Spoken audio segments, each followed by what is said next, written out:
queria, enfim, ir para o mundo do trabalho. A senhora defende que esse novo contrato social do século XXI, que a senhora está propondo aí, passa necessariamente por incluir os trabalhadores flexíveis, informais, autônomos em maior proteção, né? Que eles sejam mais protegidos pela sociedade nesse trabalho que eles exercem. Queria saber como garantir essa maior proteção, qual que é o papel do Estado, das empresas e dos próprios consumidores nesse futuro de maior proteção para esses trabalhadores. So I think this is first an issue of government regulation and of employers, and in many emerging markets. We have the worst of both worlds, which is that the formal sector is highly regulated. So, for example, hiring and firing is highly regulated, and the formal labor market is very rigid. And then the vast majority of workers work in the unregulated informal sector, where they have no benefits and no protections. And so we have the worst of both, inflexibility and no security. In the book, I talk a lot about a system which is called flexicurity, where you have flexible labor markets so that employers can be efficient and hire and fire as they need to. But then if workers lose their job, they have protections. They get unemployment insurance so that their income doesn't drop. They get opportunities for reskilling and retraining, and so that they can very quickly get back into work. That's a much better model, where you get the benefits of flexibility and the efficiency that comes with that, but at the same time, people aren't feeling so incredibly insecure. Now, you also asked about the role of consumers, and consumers can play a really important role in demanding that employers do a better job with their workers. There's an example in Italy, for example, where the local community in the city of Bologna said, we're not going to order food from takeout motorcycles who don't give their workers regular hours and benefits.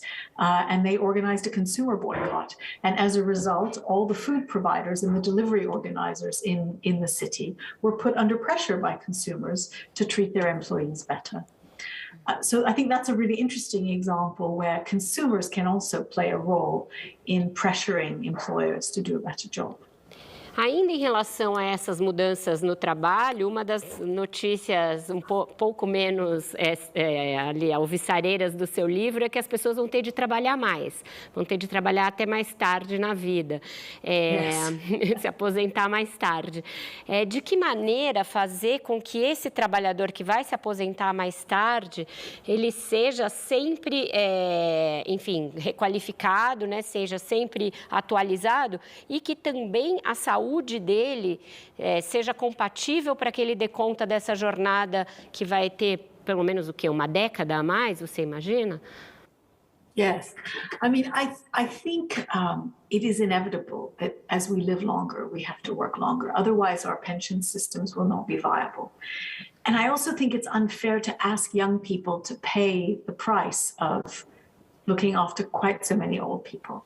So I think working longer is inevitable. How long? I think it will depend. In the book, what I suggest is that we should just link the pension age to life expectancy.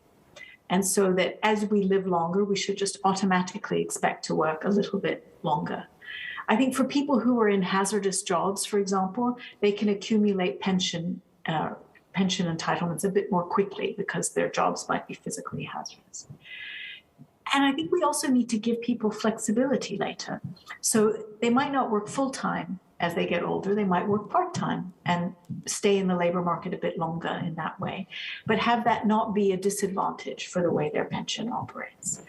And so I do think that we need to get people used to that. And to be honest, in countries which don't have very large older populations, like Brazil, I think making that switch sooner rather than later and changing people's expectations about when they will retire sooner is much easier than doing it later when the older population is very, very large. One of the problems in Europe, for example, is that the older population is very large and they vote and they're able to move the political system in a way that favors the old relative to the young. And so I think that it's good to avoid that risk and do pension reform earlier.